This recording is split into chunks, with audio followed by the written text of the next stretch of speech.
Yo everyone! I'm back with updates on the track system, and at last, a new tender engine. For this video, the tender engine I'm showcasing is the LNER Class A4, also known as Mallard. And I'm gonna show you the updates on the track system I made in Roblox. Enjoy the video.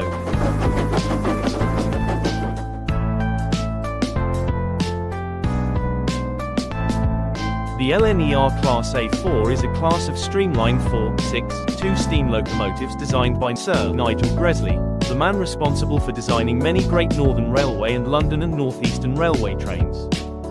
You may know some of his worldwide known innovations, such as the Flying Scotsman, and the engine in this video, the Mallard.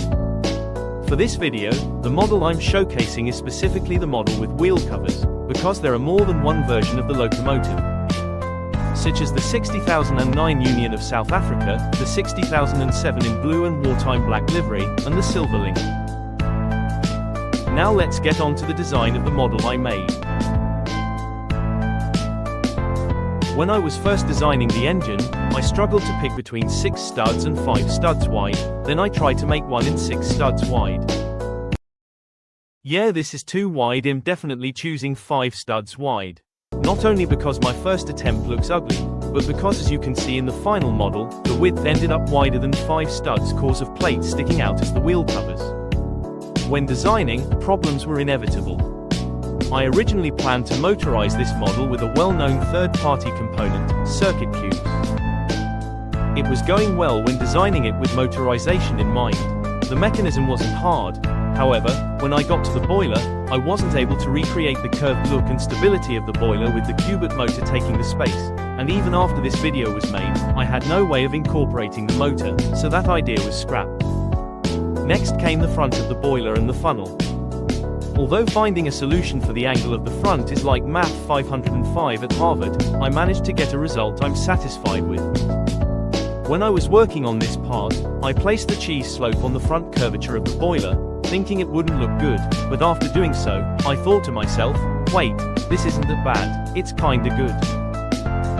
And that is it for the boiler. For the cab, I managed to create cab details from the available space. Now let's move on to the tender. For this one, the only issue I had was with the bogies. Because, as you can see here, the real Mallard has a bogie thinner than the tender body. Also, if you're wondering why there are 2 of these couplers, the 2-stud long coupler is recommended for accuracy to the real thing.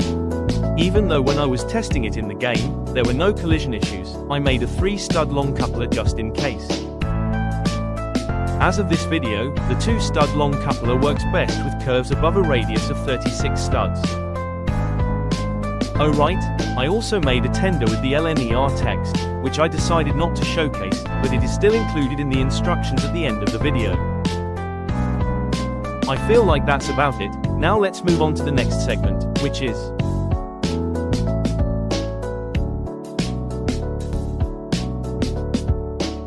and here we are.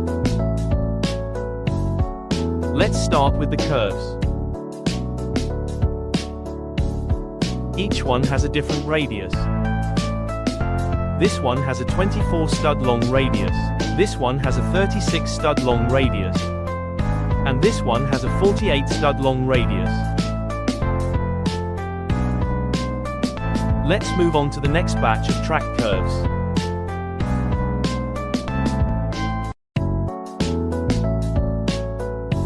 This one has a 72-stud log radius. This one has 84-stud log radius, and this one has a 96-stud log radius. Wait, where are you going? Oh right, we also have the track switches to uncover.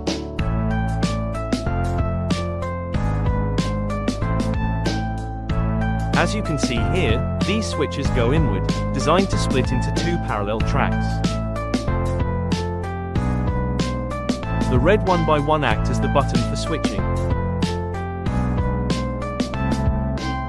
These ones curve inwards, designed for splitting into 2 parallel directions. These ones curve outwards, designed for splitting into 2 separate directions.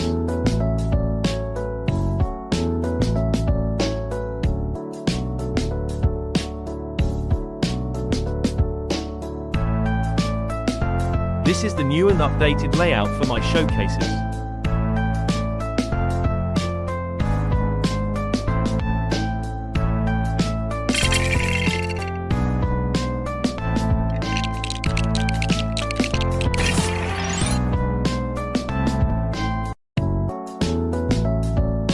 To end the video, I will show you where I got the blueprint of my track system.